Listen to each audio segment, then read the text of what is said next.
What's going on, guys? It's Walker. As you can see, we are in a new location. So, oh, look who's here.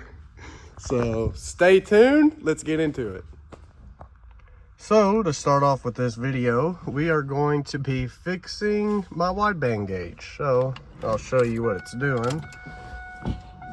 No, I still have not picked that cup up yet.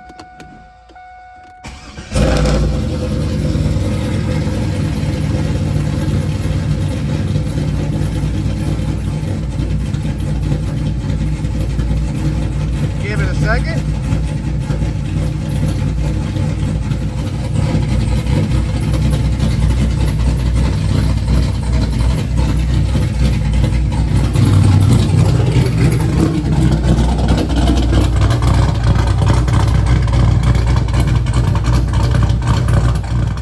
So it was a little loud and I had to shut the car off, but as you can see, it just stays those 3 dashes.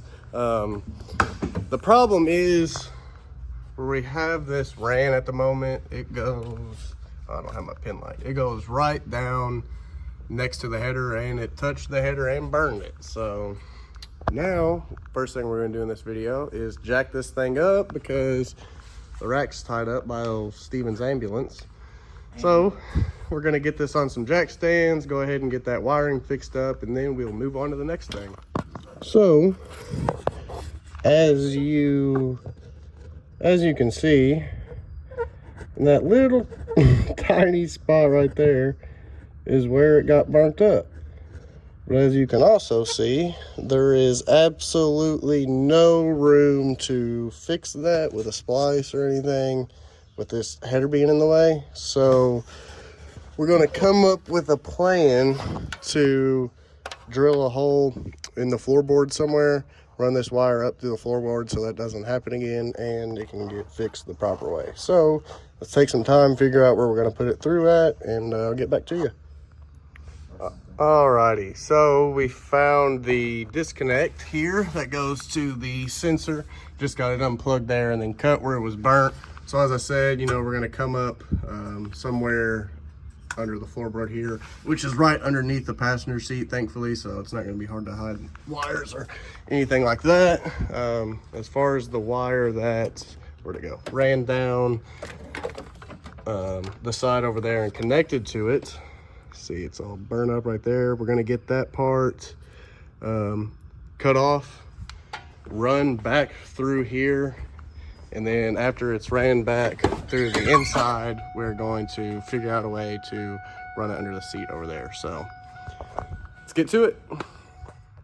So this is under the driver's side dash where we have the wire ran through here. It's that black wire, obviously. So I'm gonna get it pulled out from all the wire pulled out from outside of the vehicle, and then we're gonna run it probably still up along there, and then we'll go probably through the center console to hide it, along with the push button wires, and then we'll just go right over under that seat. So let's go ahead and get it all ran through, see how much wire we got. So I've got it routed to the other side now. It's this black wire here. I went up and over everything there so it didn't get in contact with my brakes or anything like that. And then I just found a spot to put it through the passenger side here. So Steven is trying to run it over there. We're probably gonna have to take the seat out just to get everything accurately and better so we can silicone it so the wire doesn't get damaged or anything like that. So about right there. Right about, yeah. Alrighty, let's get to it. So since we got this front seat out here, went ahead and did a rear seat delete. We are going to figure out something to put over here so it looks a little better. I mean, it doesn't look terrible. The carpet does go all the way up and everything, but that is going to save some weight and everything in the long run. I'd never have people sit back here really anyway, so went ahead, saved the weight, and got it all pulled out, which it's still in really good condition. I am going to save it and just keep it tucked away for whenever. But here's another view from this side. So let's go ahead, figure out a place where we're going to drill over there and run this wire through. All right, since Walker doesn't want to talk, we got the hole drilled, so the seat mounting is here and here, here and right here. So we're towards the back side of the seat. We're all the way over this little edge. And if you look from the bottom side, there's like a lip that it's on the other side of. So it's gonna be up out of the way. There it is. Yeah, so it'll be up out of the way so that wire could never catch anything. There's heat shield that's on this side of where our wideband is bunged into the exhaust. So we're going to attach the wire to that heat shield so it can't hang down and get caught on anything. Unfortunately, we don't have what we need to repair the wire today. We thought we did, but it has more wires here than we anticipated. Why is the carpet up? So, good question. We peeled the carpet up to run the wire from over there over here. And upon doing so, I was like, Walker, this crap is wet. So all this corner and up under here, that front corner there, was wet.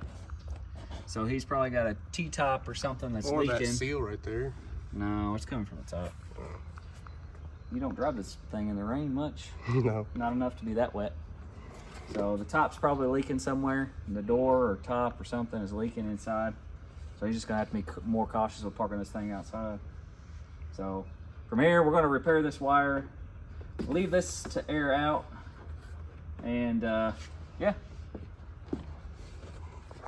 So yeah, we're gonna get some stuff, get that wire fixed. As you guys seen, I mean, basically the whole process. The only thing you have to do to finish that is obviously splice and then match the wires up and pair them together. So, what next? Nothing really tonight? No, that's probably gonna be it for tonight. We've already been here for about an hour and a half, couple hours. Yeah. So, I do have a question for you guys before the video ends. So, as you can see, there's a big old paint booth here, right? This car, here, I'll go ahead and shut the hood a little bit so you can see.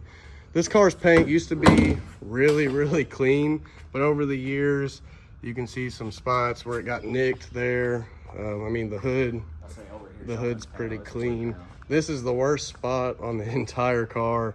The clear coat on this quarter panel is bubbling up like crazy. And then on the wing here, you can see that the paint is also starting to crack there, as well as another spot on this side. So while we're in the process of doing the turbo and everything, I am going to be repainting this car.